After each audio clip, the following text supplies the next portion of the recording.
Hey besties, welcome back to my channel. Today I wanted to give you guys a recap on my 2023 physical TBR and go through, see if I actually read these books. So it's going to be pretty fast just because I feel like I have reading wrap-ups for them, reading vlogs, and I've probably mentioned them in my 2023 tier ranking video as well, so you guys can check out all of those videos. But I had 23 books on my 2023 physical TBR, which is really good looking back now because I just filmed my 2024 physical TBR and it's so different compared to this video. So I will link my physical TBR for 2024 above. So let's go through and talk about all of the books that were on my 2023 physical TBR.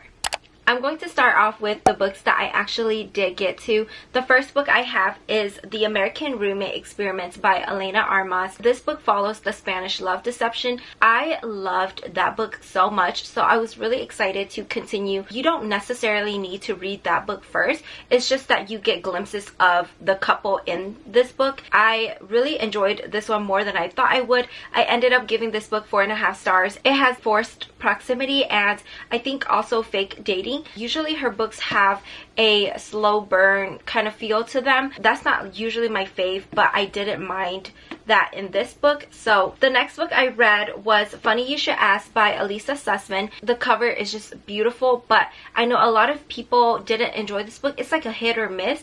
I actually did enjoy this one. I think it's about a news reporter and one of them is famous. They kind of had some history or something, but now 10 years later they're meeting up again. It was just interesting.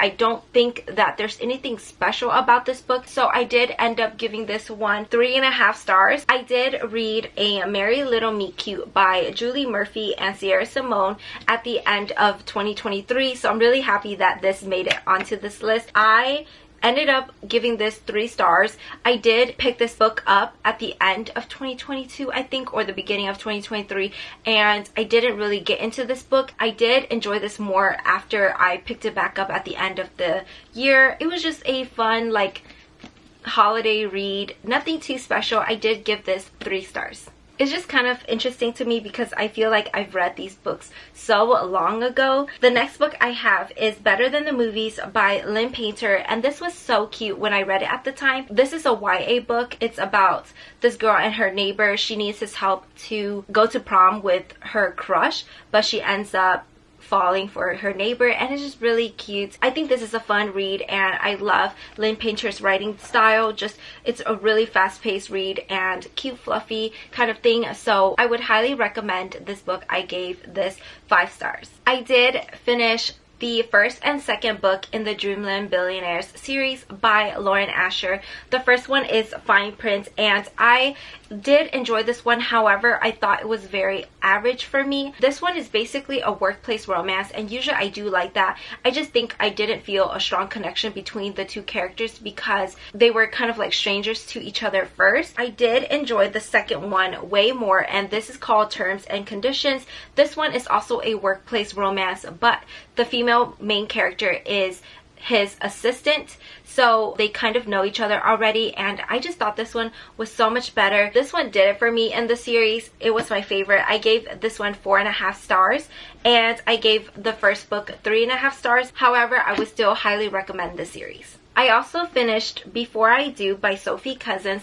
I picked this book up because it was like around the time I was getting married and I thought this would be a cute wedding read, but I didn't get to it before my wedding, and I'm kind of glad. There's some bad omen in here. This basically is about Audrey. She is trying to marry this guy named Josh. A lot of things were going wrong on her rehearsal day and her wedding day. Also, another guy that was from her past coming back. It was just kind of a mess. I didn't actually enjoy this book. I gave this 2 stars. I'm just glad that I read it though, but yeah, I wouldn't recommend this one. I did read Ugly Love by Colleen Hoover, and this is a very popular book talk book. I got to this at the end of 2023 and I'm really glad I did. I enjoyed the story. However, I've heard some mixed things about this book, but regardless, I gave this book 4 stars because I feel like her books always make me emotional. Then I read the first book in the Kings of Sin series by Anna Huang. This is King of Wrath. I really enjoyed her other series, the Twisted series, so I thought I would enjoy this book a lot, but This one was pretty average for me. I still gave this 3.5 stars, which is not bad.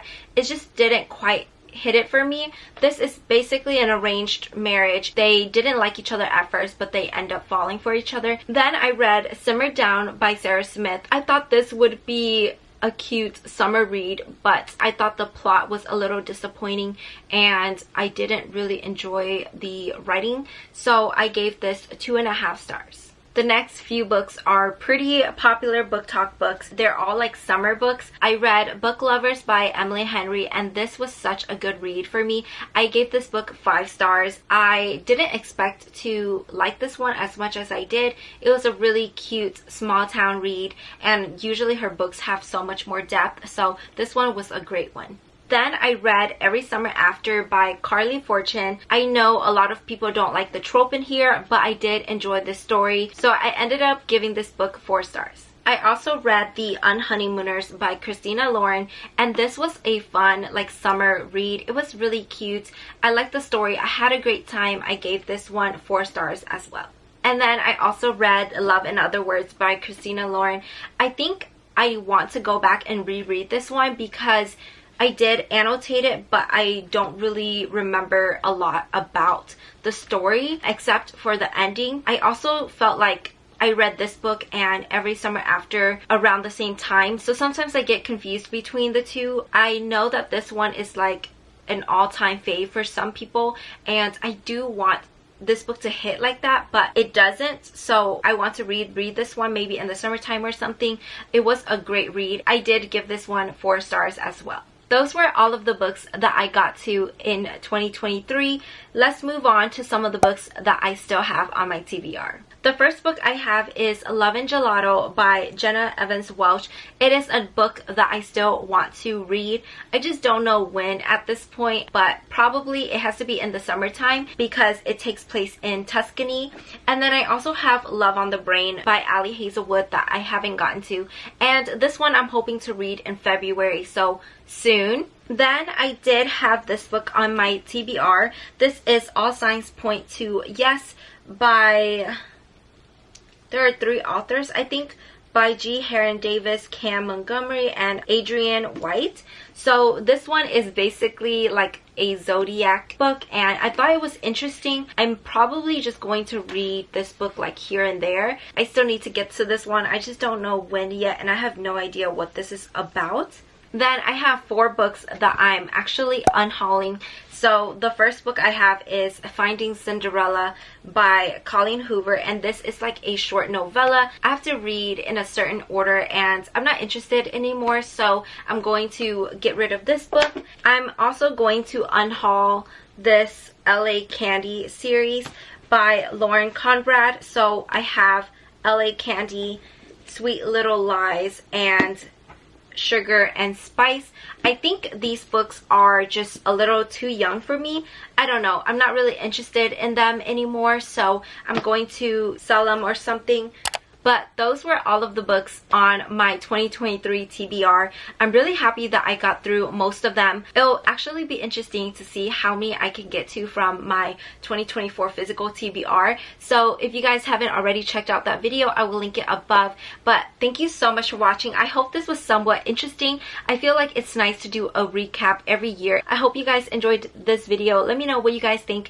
Thank you so much for watching, and I'll see you guys in my next video. Bye!